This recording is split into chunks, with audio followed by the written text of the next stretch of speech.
Robert Drury back again. Normally I do a quest to get to 2200, but on this video or this episode, I will be going over a recent tournament that I played. It was over the board, and it was game 45 with 5-second increments. I played the Hippo. It was 4 rounds. Played the Hippo on all 4 rounds. I finished 2-2, and the Hippo served me well. Unfortunately, I've got to work on my calculation in my visualization of the board.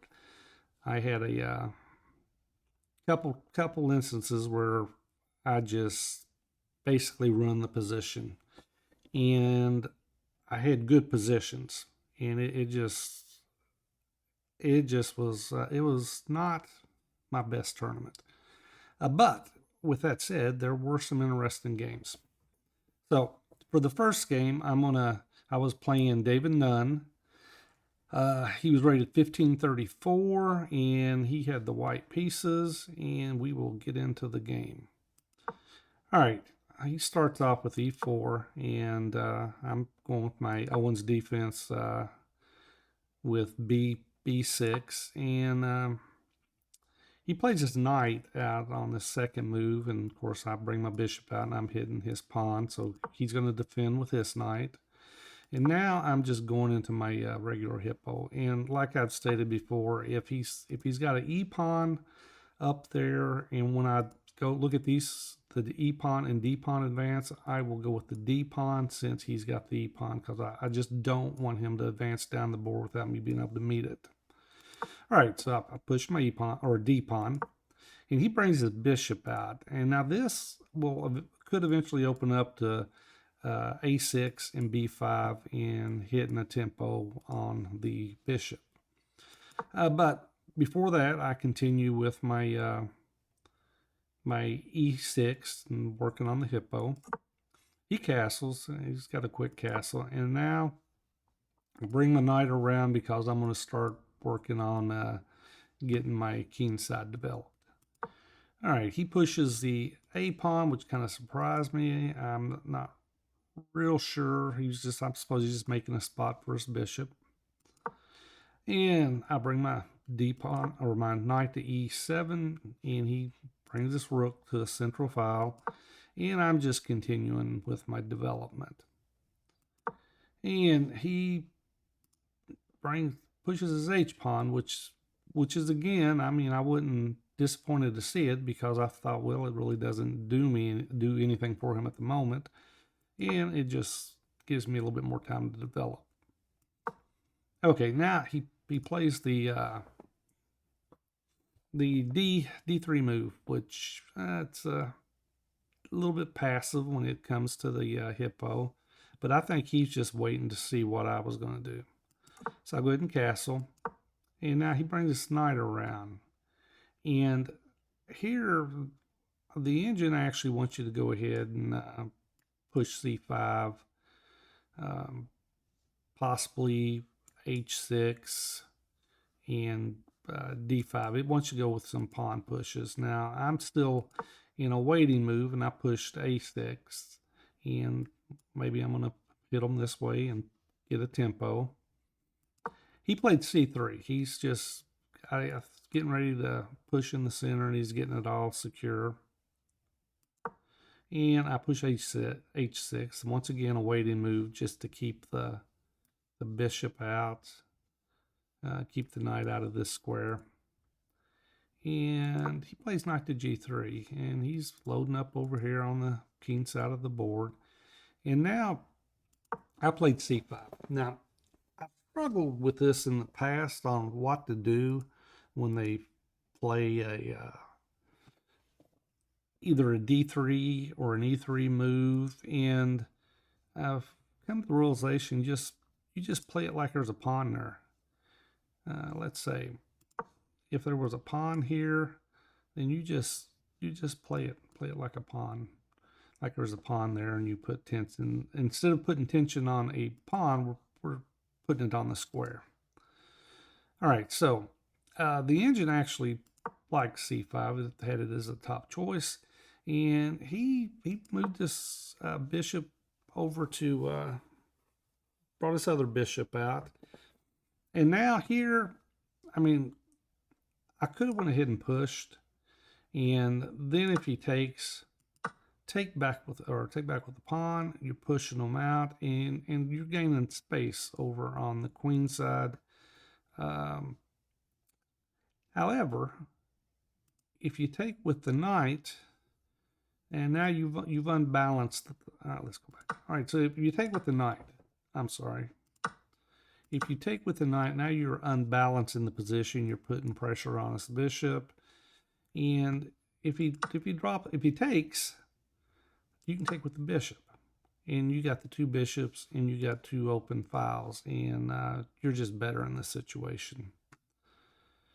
But that's the d5. That was the better choice than what I played, and what I played was I played my queen over, and I'm just, which is, it's not a horrible move. It's just a little bit slower, and I'm, you know, aiming this direction. I'm getting my queen over out of the way of whatever's coming down the d file, and let's see. And he plays queen into d2, and he's hitting this pawn. So I'm gonna have to defend. I defend, and now he moves his knight around, and suppose he's getting ready to push this direction. And once again, the engine wants d5. It wants you to hit it in the center because you're gonna hit the bishop with tempo. But I played e5. And once again, it's just not good because it just doesn't put as much pressure on white. White drops back, and I follow up that move with another move that's not too good. And I played my c pawn up, and here he could just take. And I can move over, but I've just given a pawn up and given black the advantage, and he didn't take it, which I'm a little shocked. I'm shocked that I didn't see the fact that that's just not a good move, pushing the c pawn. But he didn't take; he pushed, which was a bad move because now I've got my knight is right in his look. Basically, it's in the center of his pieces. All right, so he's going to move over because the knight was hitting the rook. So he's got to protect that. So he moves over, and now I play a good move. I hit f5 because I'm just trying to break up the center. He takes, I take back, and I've got control over the e4 square now. Now, he pushes this f pawn down, and my advantage is starting to grow. I play my pawn up. Actually, the engine actually, all right, what do we got going on here? All right, the engine here prefers you just, rook at 8 to e8 and just start loading up on this file.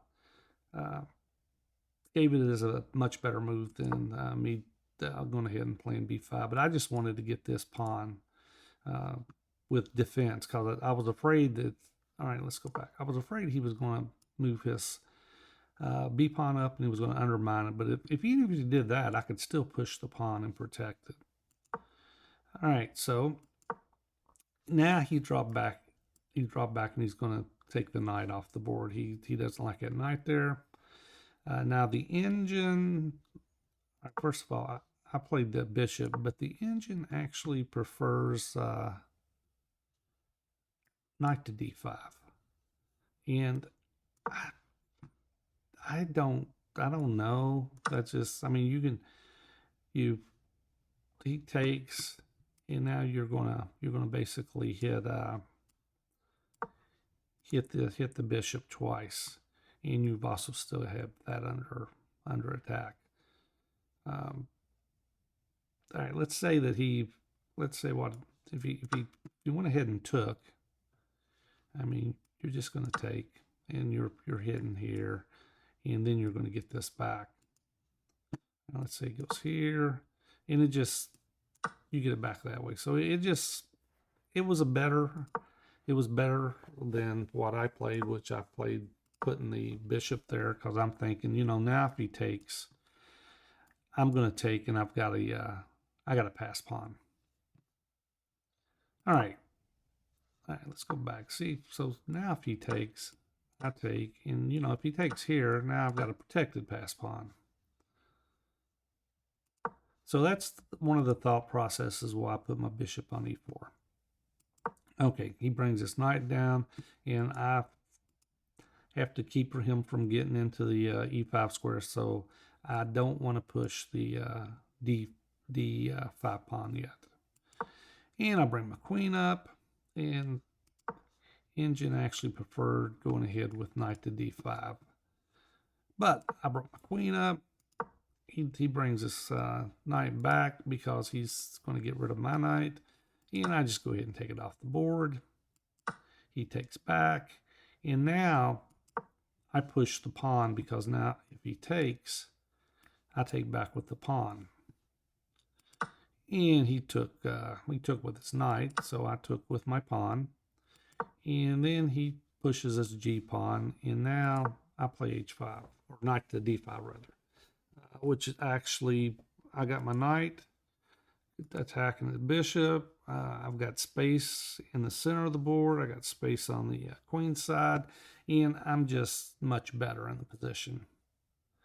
All right, now he brings his king over. He's trying to get his king out of the way, because he's gonna bring his rook over and try to get down this file. All right, so I bring my bishop up, which not a good move, because I'm thinking if he pushes here, I'm gonna just hit him with check, and then win this bishop. Or his rook rather. But he moves his rook first. I move my rook over, defending this pawn, defending the g6 pawn, because I know he's gonna end up trying to open the position up. And he brings his bishop to c2, and now I don't want to see this push without having a little extra protection on the b4 pawn, or b4 square. So I push my a pawn, and now if he pushes, let's say if he pushes, and I'm going to push b4, and it's kind of got that he's blocked in there. Okay, but let's go back. All right, and now he plays the pawn up, because he's going to break it open, and I give him a check, and now to me it was natural for him to go to e2, but the engine actually likes him, says he's better if he was to go back to g2, and he would be interfering with this rook, but the engine likes that move much better. In my opinion, it's more natural for a human to play knight d2 is what he played. All right, so now I'm gonna bring my queen over. I'm kind of just moving around. I'm gonna push here. If he takes, take back. But then I've got to think, well, wait a second. I'm kind of in a waiting pattern. I want this rook off of the a1 square. That way, when I push, I can take back with a pawn, and he doesn't take my rook. All right, so I move my rook over. I'm still hitting this twice, and I am hitting, and got an extra piece. Queen's also hitting the b4 square. All right, so now he brings his rook over. So he's got his rook off the file, and so I push. He takes, and I take back. He takes, his f-pawn. He's opened the position up. I don't have a problem with that. And we trade pieces off. And now I push. Now, we got in a discussion about this at the tournament. Me and a couple of the guys that I actually go to the chess club with, and they thought it was just a mistake, that I should have just went ahead this direction. And basically, the thought process is, when I did this, then he could come up over here and end up basically getting queens off the board. All right, so here the engine. I'm a little. All right, first of all, it's this move. I was a little lost. So then he goes bishop to d1, because I'm thinking, he's going to come back and he's going to target my pawn. And I brought my queen over. Now, it was better if I'd have brought my queen to a6. Because now, if he goes this direction, if he brings his bishop up, I can go ahead and move my king over. Let's say he drops back, and now knight takes e3, he takes back, and I'm in his position. All right, but I went over queen to g6, which wasn't as good. He brings his queen over, he's hitting the pawn there, but I realize that I've got the knight fork coming if he takes this pawn, but I've got to get my king out of the way. So I bring my king over to h7. Now, him taking the c pawn does not work because of the knight taking the bishop and forking queen, or king and queen. All right, so now he sees he can't take it, so he drops back. And this was the move that basically sealed his fate, because now my rook, or my knight, gets in the position. He moves his queen away, and now I've just got mate. I got mate in two. I give him a check, and he drops back, and I finish it up with the checkmate on queen to g1, because he's pinned and he can't take back. All right, so that wasn't a bad way to start the tournament. I made maybe one mistake early in the game when I pushed the c4 pawn.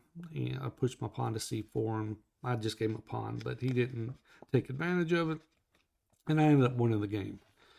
Now, the next game that I'm getting ready to show you didn't go so well, and it wasn't because of the Hippo, it was because of my faulty calculation. And it got to the point, it was just, I don't know what to say. It just, I had like my brain malfunctioned. But when we get to that game, I will show you, when I get to that part, what exactly happened. All right, so let's go to the game. I'm playing Michael Johnson. He is 1927. I think at one point he was over 2100. He's a strong player, and I've played him a few times, and I'm not real sure what my record against him is, but I've won some, he's won some, and we've drew some.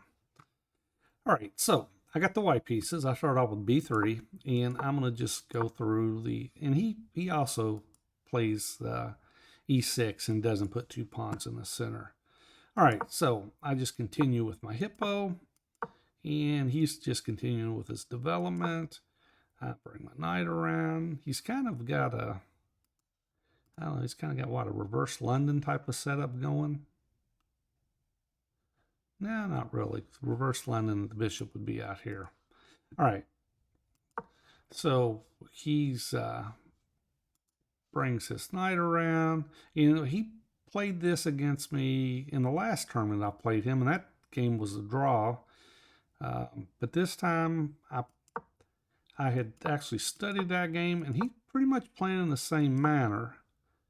And here we're just continuing our development, and I'll wait until we get to some key points before I'll go into some analysis. And all right, so basically here, this is what he had played, pretty much this exact same line, and I had missed this move before in the previous game that we had played. I can play the knight, because if he takes, which is what he did, now the bishop, and I've got the two bishops. All right, now I was expecting him just, move his rook over, but he didn't. He went ahead and he just took. And here, this is one of the first episodes of just not thinking. I could have very easily just played knight to d4, and now I've got my knight out of the way. He takes, I take back, and now if he hits the knight with this pawn, I can just get a tempo on his queen, and then if his queen goes back, I can just take.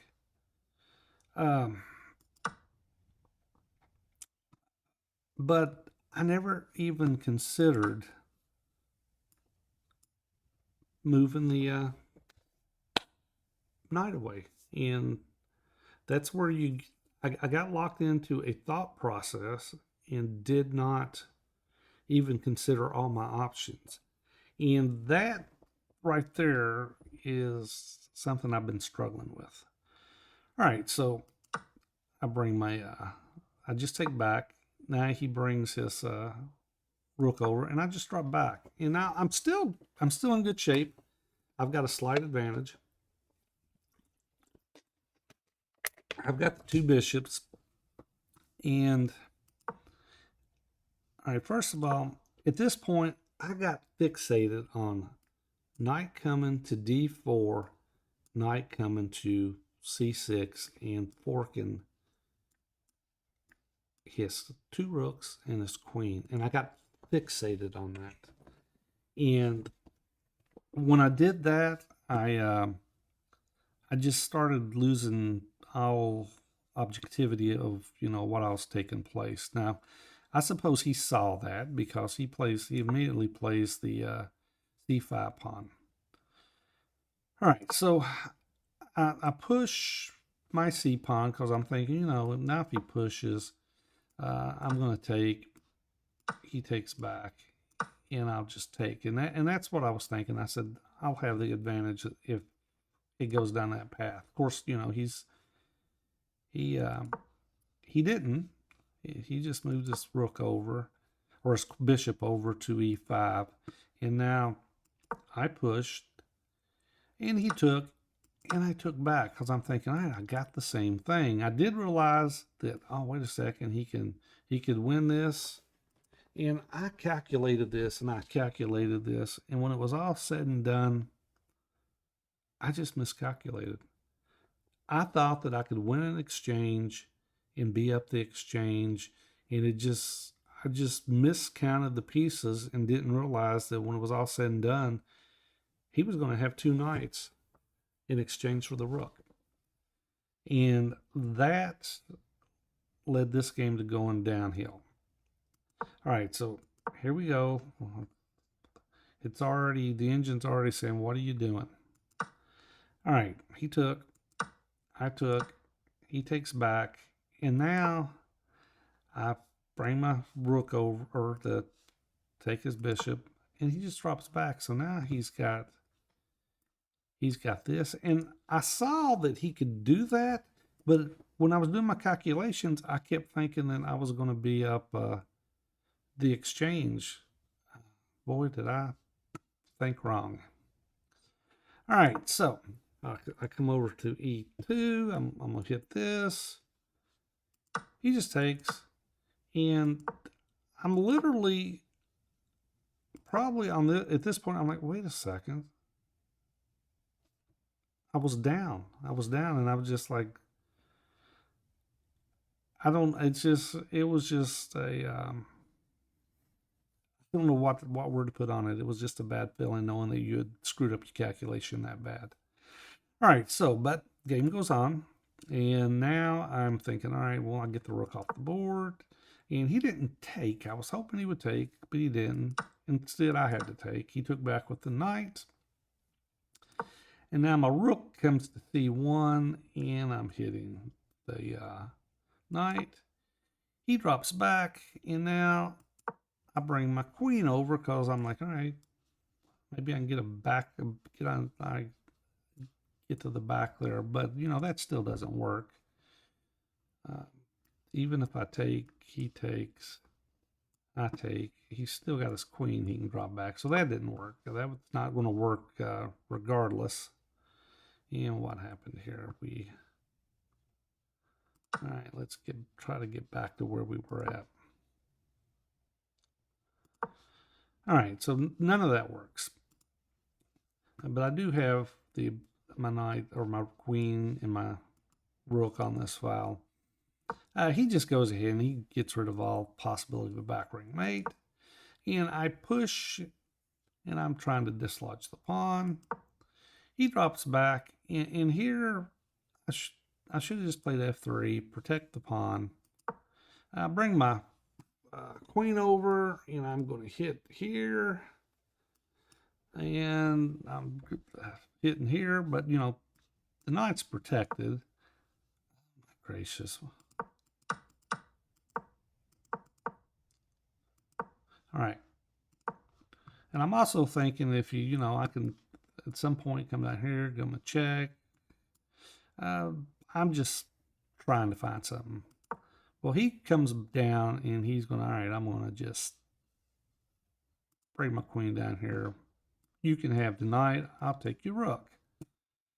So that's not going to work. So I bring my back over to defend the pawn. I defended the pawn because I didn't want the knight coming this direction and him going for mate. So I knew the pawn had to be defended. All right, now we were both pretty low on time at this point. And all right, let's go back. We were low on time at this point. I had offered a draw, and he goes, well, let's see what you do. And I'm like, all right, well, I can take, and, you know, rook against two knights. But in hindsight, I don't know if that was the best thing to do. Maybe it'd been better just to keep the rooks or queens on the board. But the engine actually says take it. He takes. And now I bring my pawn up because I'm going to try to keep him out of here. He brings his knight around. And here I had an opportunity to literally get this game back to pretty even. I bring my rook right here. And he brings this knight around. Let's say if he was to bring his knight this way, it would be losing because then I would just push. And now, regardless of what he does, let's say he comes here, and I would just hit him with a check and win the knight back. But I saw the rook move, but I did not follow it up with the F push. Instead, I pushed the A pawn. I figured, you know, I'm going to lose something over here, and let's just get the pawns. That was a mistake. I knew I was going to give him a pawn over there, but I just made a mistake by not pushing that F pawn a few moves ago, and now I push it. It's like, why push it now? You didn't push it a minute ago, but it's what happened. All right, so now, and we were probably under 2-3 minutes this time, and we quit taking notations. And at a certain point, I'm thinking, all right, I can get back in this game. And he ends up, and I don't have the rest of the game notation on here, but it got a little crazy, and eventually I win these two pawns. My rook ends up way down. Let's see. It ended up right here. His king ends up coming down the board. His pawn's coming down the board, and I'm thinking, you know what? Maybe I can trade off here, but he ends up forking. I got in time trouble and I blundered, and he forked my rook. He forked my rook down here, and my queen or king was actually on the G2 square. So, and I don't have those particular numbers. And let's see if I can give you an idea of what took place here. Let's see, it's his move. Let's see, how did this all play out? It'd be too hard to go through it, but